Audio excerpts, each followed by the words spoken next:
and participated in the drafting of the post-apartheid labor laws. I did mention earlier that some people are going to say, the employers are going to say, yeah, we told you when you are writing those labor laws that one day they'll come back to you. I think they're good labor laws, and I think they provide a framework for consultation and negotiations and settling of disagreements in a more responsible way. So the first thing to do is that the ministers responsible must, will or should initiate conversations to see how to carry the process forward. First of all, I think the lay of the land needs to be commonly understood. So I think we should just spend a bit of time, all of us, the employer and the employees, to understand the nature of the beast. What exactly are we facing? And we all be frank and open the numbers for everybody. What in the private sector they call opening the data bank. So we can have a frank, open conversation. The second stage, I suspect, would be for the employer and the employees to start saying what to do, what are we going to do. None of the parties can impose a solution on the other, but I think once they both understand where they stand, a proper conversation can start. And from there, they take it from there, there will be toing and froing, in typical South African labor relations, there will be all kinds of things happening. But here we're trying to save the public sector, but we're also trying to redirect expenditure to on the investment side and to come out of a very difficult situation. And it is doable. And by the way, the conversation is not just about numbers. The conversation is about the wage bill. You can have the same numbers, but with a lesser wage bill, if we agree to do certain things about the level of compensation, for example. In fact, when we come to that point, it will demonstrate how far we're prepared to keep jobs and be able to live a decent life without the kind of compensation now, which is too high. I'm not yet going into a situation where compensation is based on private sector laws. Private sector organizations, particularly banking. You are paid basically a retainer, something to make you buy food and be able to buy your fuel and go on. Your compensation, proper compensation, is at the end of the year when we have done performance evaluation. So depending on your performance, then you get your compensation. And it can sometimes be huge amounts. I have the experience of that. So we have to think about more innovative ways. But I know that some of the ways that we do things in the private sector can't happen in the public sector, but nevertheless, there are some learnings that we can get. In fact, in one of the organizations that I was involved with, if on a scale of 0 to 10, your performance is evaluated at 4.5, automatically you know it's departure lounge. You don't even have to ask, you don't have to, you know you must pack up your bags and go because you're below par. And if you are at 8 out of 10, you know that Father Christmas is here. And everybody works hard so that they're at 8, 9 out of 10. 4.5, pack your bags, don't even tell your colleagues, pack your bags, and you go. So, but whether you can have that kind of thinking in the public service, I doubt, but nevertheless, there's something in there about performance evaluation. Not an automatic 13th check. When I was signing my contract here, there's some way it talked about 13th check. I said, what is this? You still have 13th check? What 13th check? And so on. This is a bonus. I said, bonus what? How can you determine a bonus before I've done evaluation? Can't you bonus again? You need bonus, can't you? Anyway, fortunately, that's not my job as minister. I ended Lord's job. Okay. Hi, Minister. My name is Bulelani from SABC. You get a chance. We didn't get a chance to ask you. You're coming now. No, you're coming after this one, Pretoria. The issue of this government wage bill, would part of the discussions include a retrenchment? Because that's essentially what Labour would like clarity on. Would that include retrenchment? Thanks. What I was saying is that we need to have a common lay of the land. What are the issues that we're trying to deal with? The headline is the wage bill. What drives it? How can we reduce it? And reducing it does not necessarily mean retrenchment. That's what I was trying to explain. I know you're asking it so your voice can be heard and me answering. But I've answered that question actually. And that you have a common understanding. Again, the Minister of Public Service and Administration is going to talk about this because she knows these things much better than me. As the political head of the Treasury, I know that there's a problem with the wage bill and that the recent wage increases are not budgeted for, and therefore the provincial administrations will have to find the money from their budgets, and that is a serious problem.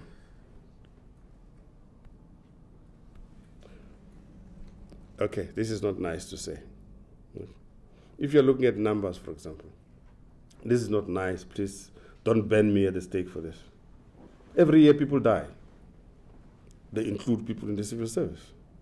The question is, do you replace all of them who have died, or do you let it go? Sounds bad, what I've just said, but it's a reality. It's painful, this thing, but it's a reality. People resign. In hundreds of people resign from the civil service every year. The question is, how do you manage that process?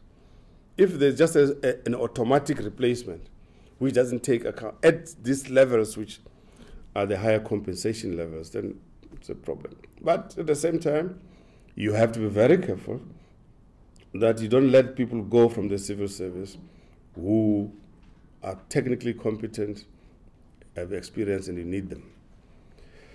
So to answer your question, I think when you start the conversation, you must never rule out anything. But at the same time, you must not be clappy about it. You must be open-minded. Yeah? Lateral thinking. That's, do you know an clappy? Yes. Blinkers that you put on the, but it's not nice in English when you say blinkers. It's clappy. It claps the oors. Okay, Pretoria. Hi, Mr. My name is Justin Brown, I'm a journalist of City Press. Just wanted to ask you regarding your comments regarding SARS. You say regarding SARS that the leadership team must be strengthened. I hope you don't mind, I've got a direct question regarding the Nugent's inquiry recommendation that Tom Mboweni be removed. Do you have a view on that? And do you have a view on whether other things that need to be done to fix SARS? And I just want to also ask you a question regarding Denel.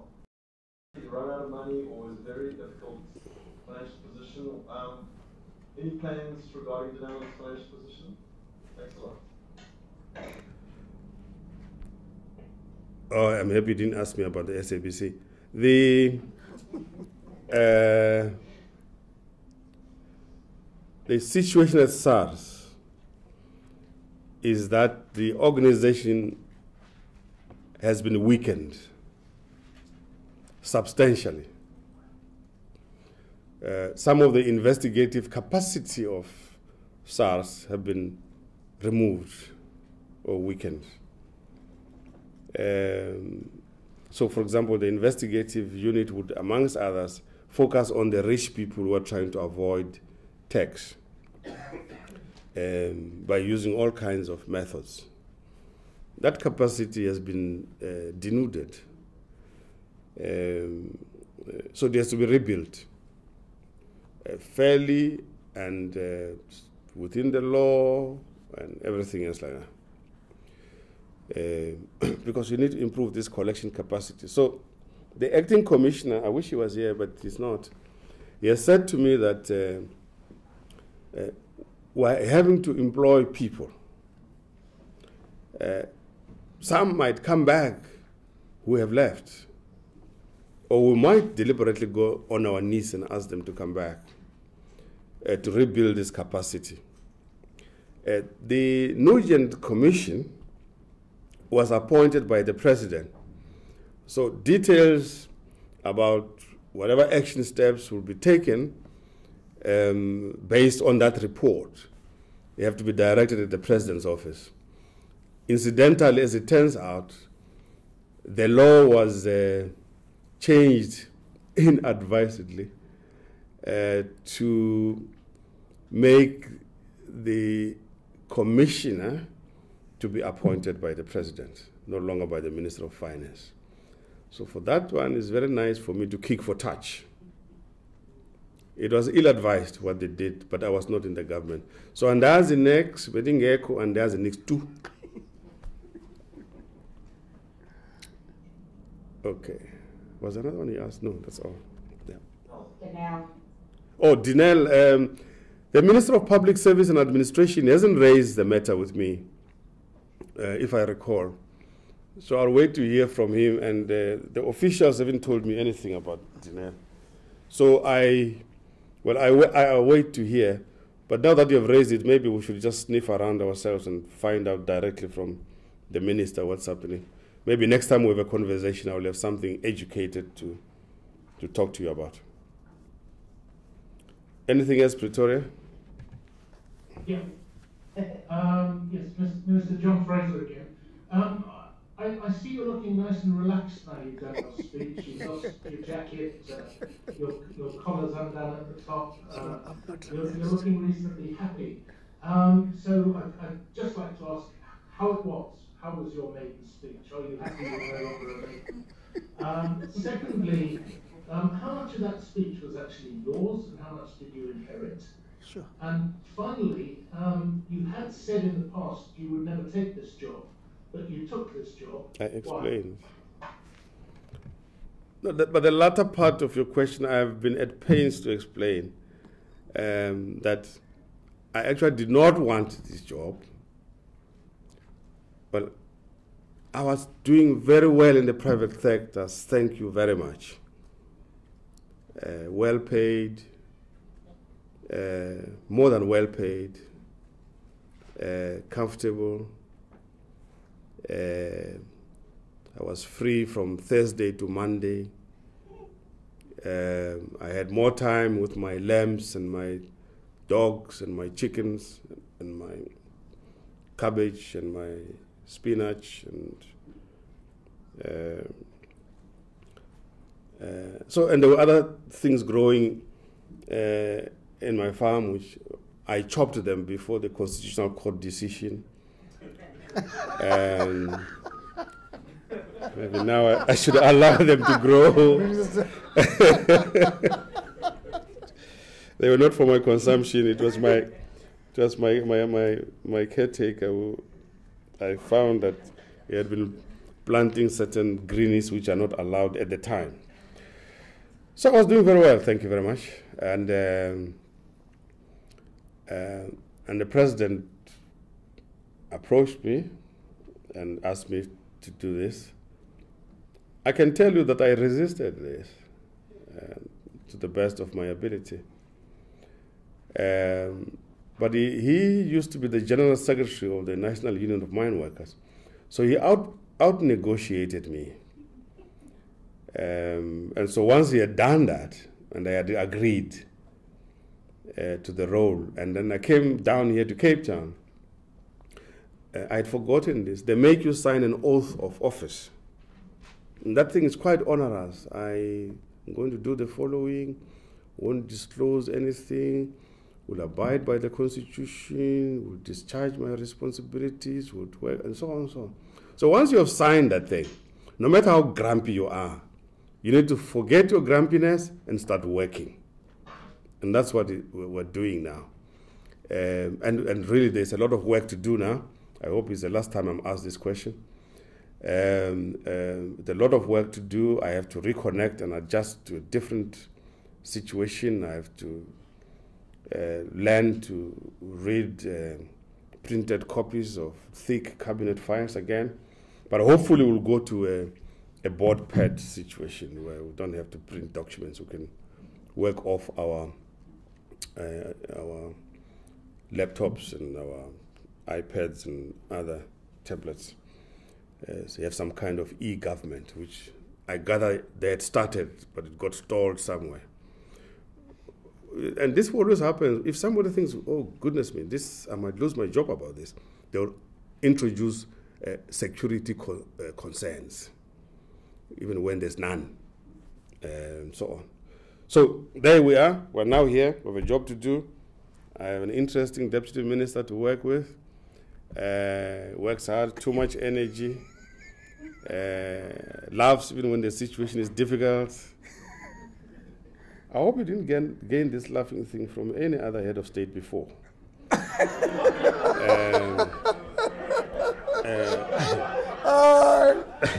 So I'm quite certain it did not get infected. So yeah, we have to go on and do our work as much as we can. About the maiden speech and why I'm sort of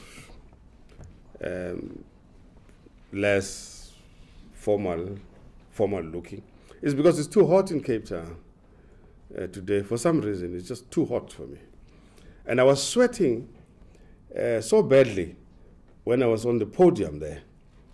The president even said, drink some water. It was so bad. But I also noticed something. I was wearing a wrong suit for the day. So, but it went very well, I think. Little bit disappointed by Musi Maimane because he kept on heckling me unnecessarily. So I'll meet with the young man and ask him what was the problem. He needs to learn to respect old people. But also it's a maiden speech. So everybody's supposed to be quiet. You can clap, but you can't heckle. Those are basic Queensberry rules of politics. And even the EFF didn't heckle. Did you know how well behaved they were? They'd never heckled. They sat there, they sort of mild clapped, which was okay. So they upheld the highest standards of the Queensberry rules, not the DA. So it was fine. Thank you, sir. I really enjoyed myself. I think we don't have any substantive questions, right? Huh? How about from here, from Victoria? Yes.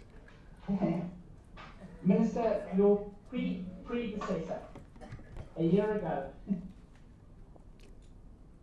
said there would be a list of asset disposals ready in March this year.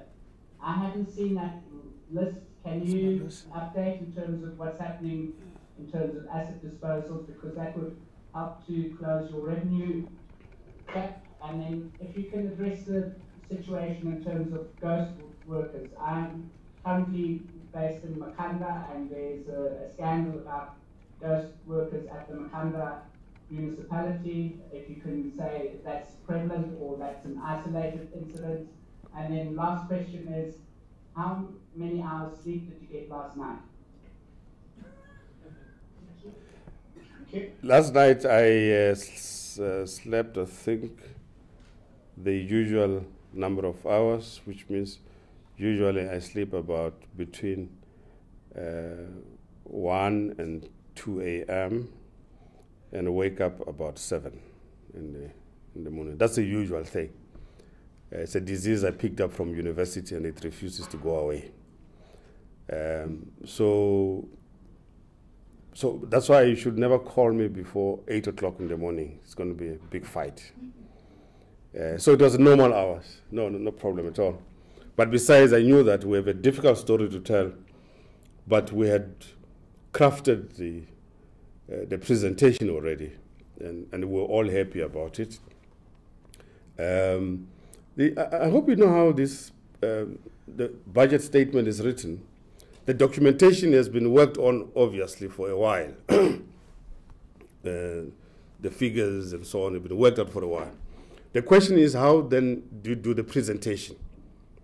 So on Saturday, we then started the process of writing the speech. We have a conversation.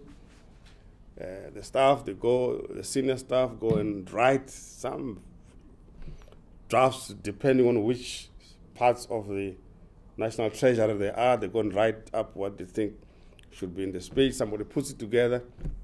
So the initial draft is what you can call a federation of ideas from the different divisions. And then gradually we begin to integrate. By Sunday, we have a sort of broadly integrated speech, but still federal in nature. And you can tell that this was not written by one person. This sort of coupled up here and there and so on. By Monday, we have a reasonably integrated speech beginning to flow. And by Tuesday, I then asked them to leave me alone, and I take a red pen and start editing and sorting out conceptual issues the way I understand them, and making sure that the fiscal stance remains the same the way the numbers are. By Wednesday morning, 8:30, I have to go to the cabinet and present what we're going to present in the afternoon. And if there are any new ideas, indeed this morning there was one or two things, we then integrate that into the final speech. So that's done, finished. So that's how it works. I saw somebody said, but this speech was written by Nene a long time ago. That's a lot of rubbish. It's nothing like that. So people must understand how the process works. And over the years, I'm sure you know how the process works. So the assets, I've heard as we've been having these conversations over the past couple of days that there is a list of non-core assets. I'll be looking around for it and to get to know about it. But whatever non-core assets exist somewhere, they are covered in what we refer to as the reconfiguration of state assets. It covers everything within the state sector. But you know, I sort of remember in 1994,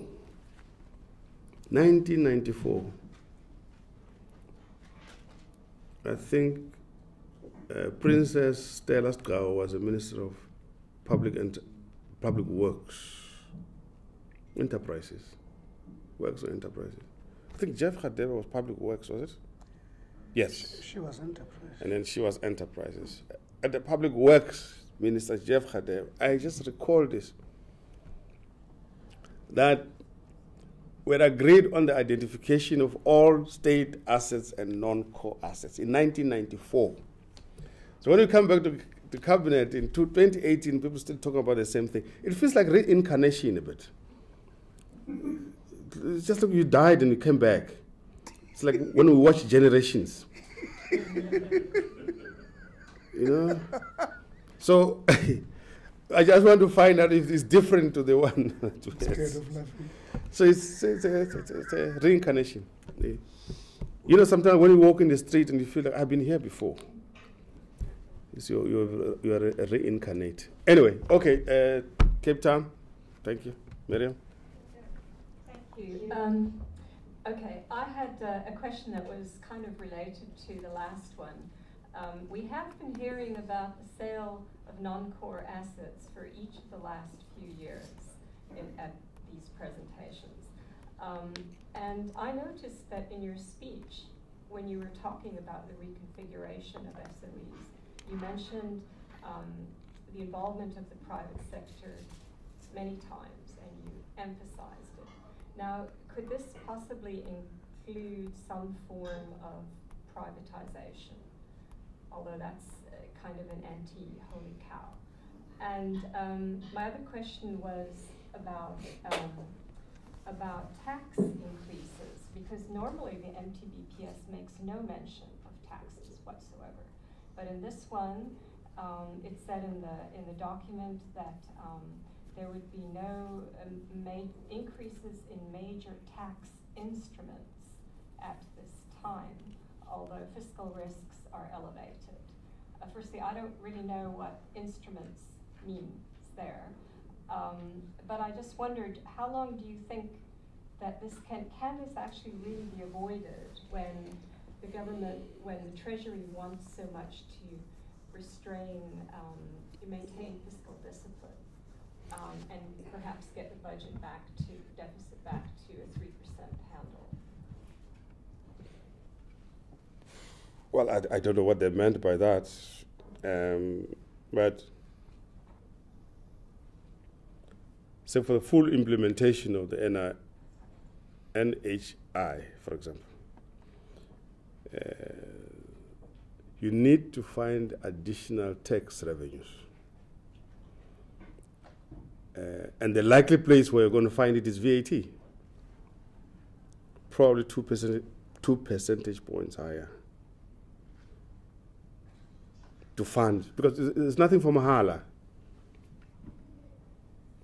Doesn't exist, Mahala.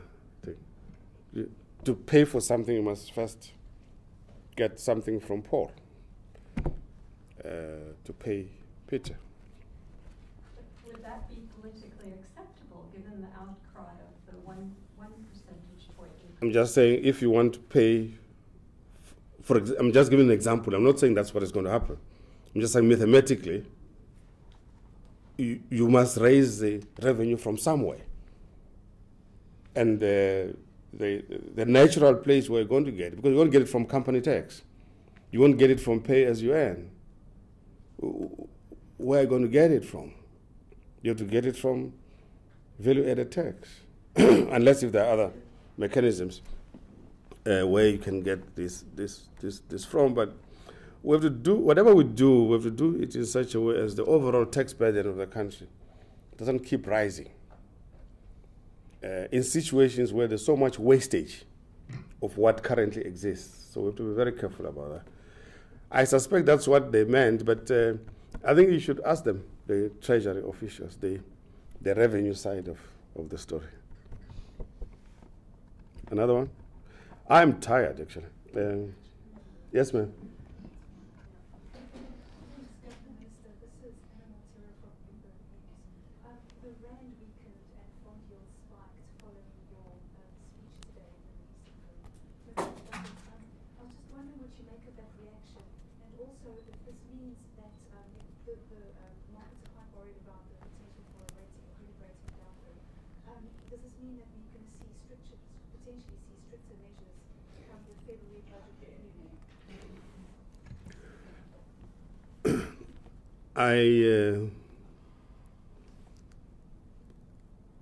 I suspect some people in the market might have misread that section of the speech about tightening monetary policy in the US and its possible meaning or implication for emerging market currencies, spreads, and the carry trade.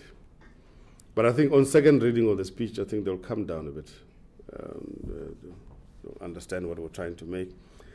Secondly, they were probably second-guessing the ratings agencies. I don't know what the view is. Some of my colleagues are having a conversation with the ratings agencies now. We'll get a sense about how they feel about the story. But if once the markets look overall at what is contained in the statement, I think they'll get a sense of a balance. I think they'll get a sense of balance. I think also they might have been unhappy about the consolidated deficit number. But again, now that we've explained why that is the situation, I suspect they'll come down a bit. It's a tough world. It's a tough world. But it would also benefit from you guys not throwing uncooked stories, I'm sure, into the wire services. Thank you, Ms. Can we just take 2 last questions and close?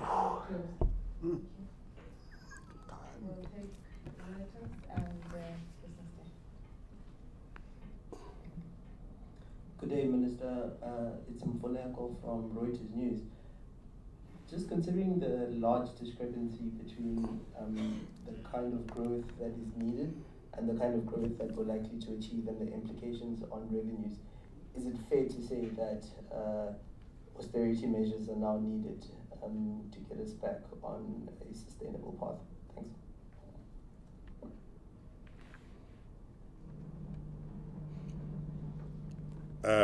Thanks. I would think that the best that we've thought about for now is what we've presented. And since there will be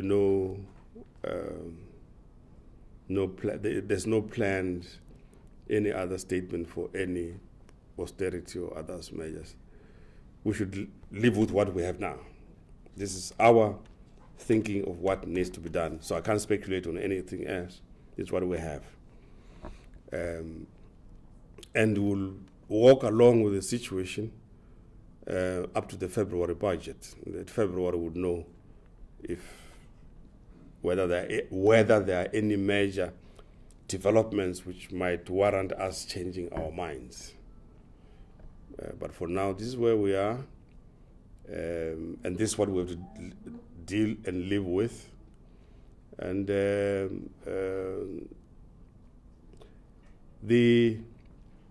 why don't you look at it like this?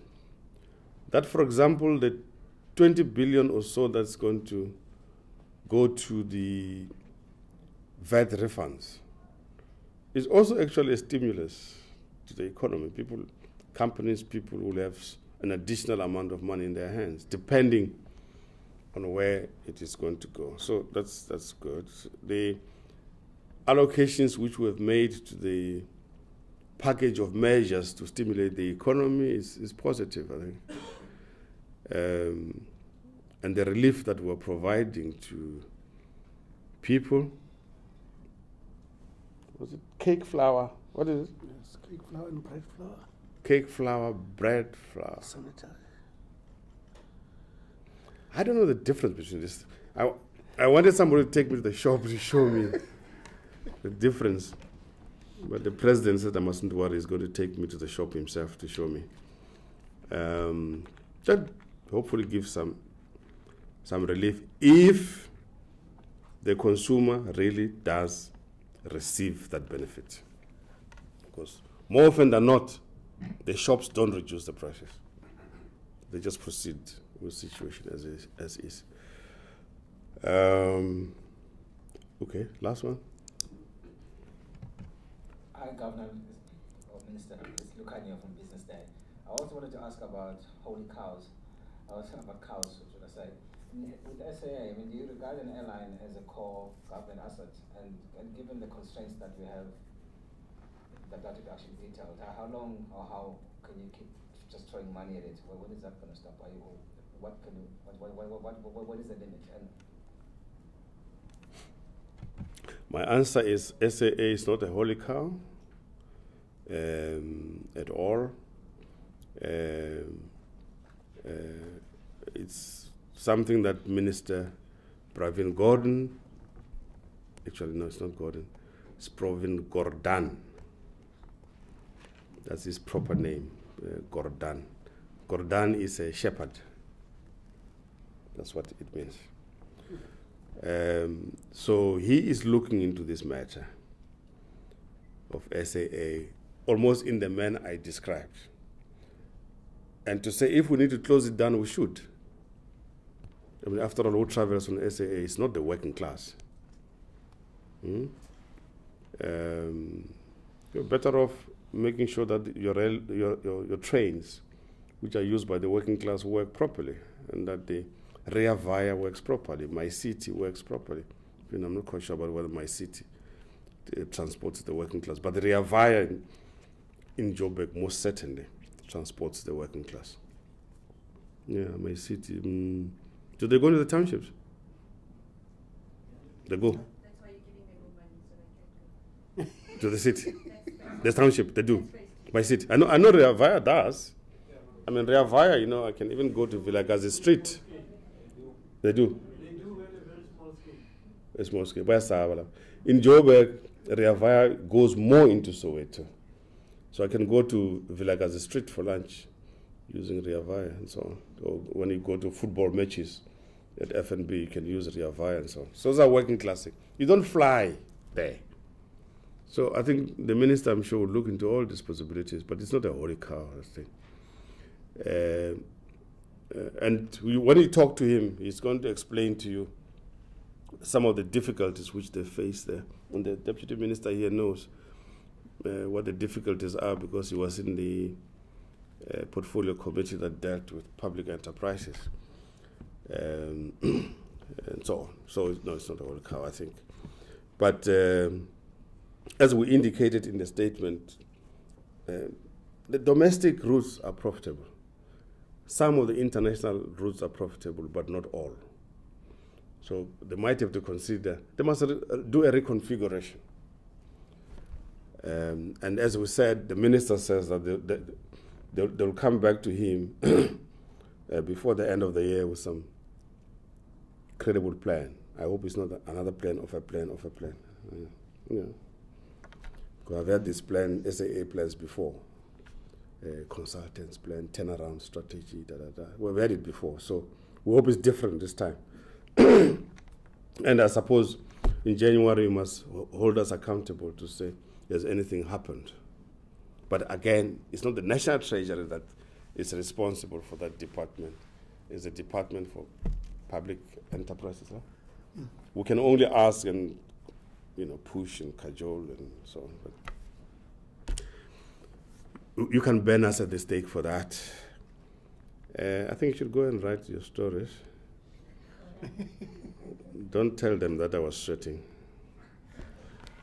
Thanks for spending the day with us. Thank you very much. Thanks. Thank you, colleagues. Thank you.